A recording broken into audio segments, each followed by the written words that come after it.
অনেক আগের কথা। একটি গ্রামে এক বৃদ্ধা মহিলা থাকতেন, গরিব কিন্তু অন্তর থেকে ভালো। তিনি রোজ গ্রামটির মসজিদের পাশে বসে মানুষদের পানি পান করাতেন এবং দোয়া করতেন। একদিন এক ফকির সেখানে এল। তার পোশাক ছেঁড়া, শরীরে আঘাতের চিহ্ন, চোখে কষ্টের ছাপ। বৃদ্ধা মহিলা তাকে খাবার খাইয়ে দিলেন এবং নিজের ঘরের এক কোণে থাকার জায়গা দিলেন। ফকির বলল, আম্মা, আমি এক সঠিক পথের খোঁজে আছি। সত্য আর মিথ্যার মধ্যে পার্থক্য বুঝতে পারি না। আমি গুনাহে ডুবে গেছি। কেউ কি আমাকে জান্নাতের পথ দেখাতে পারবে? বৃদ্ধা মহিলা বললেন, আগামীকাল সকালে গ্রামে একজন নেক বান্দা আসবেন, যাকে মানুষ খালিলুল্লাহ বলে ডাকে। তিনি আল্লাহর প্রিয়। তার সাথেই প্রশ্ন করো। পরদিন গ্রামে এলেন হজরত ইব্রাহিম আলাইহিসসালাম। তার চেহারায় ছিল নূর। মানুষ ছুটে এসে তার সঙ্গে দেখা করতে লাগল।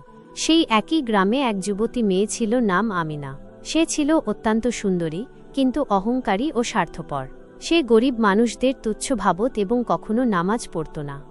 যখন হজরত ইব্রাহিমা মানুষদের আল্লাহ সম্পর্কে বর্ণনা করছিলেন, তখন ফকির প্রশ্ন করল, হে আল্লাহর নবী, জাহান্নাম কি? আমি কি সেখান থেকে বাঁচতে পারব? হজরত ইব্রাহিমা বললেন, জাহান্নাম সেই জায়গা যেখানে তারা যাবে যারা আল্লাহকে ভুলে গেছে, নামাজ ছেড়ে দিয়েছে, মানুষদের উপর জুলুম করেছে এবং তওবা করেনি। কিন্তু যারা অন্তর থেকে তওবা করে, সত্য গ্রহণ করে, আল্লাহর পথে চলে, আল্লাহ তাদের সব গুনাহ মাফ করে দেন।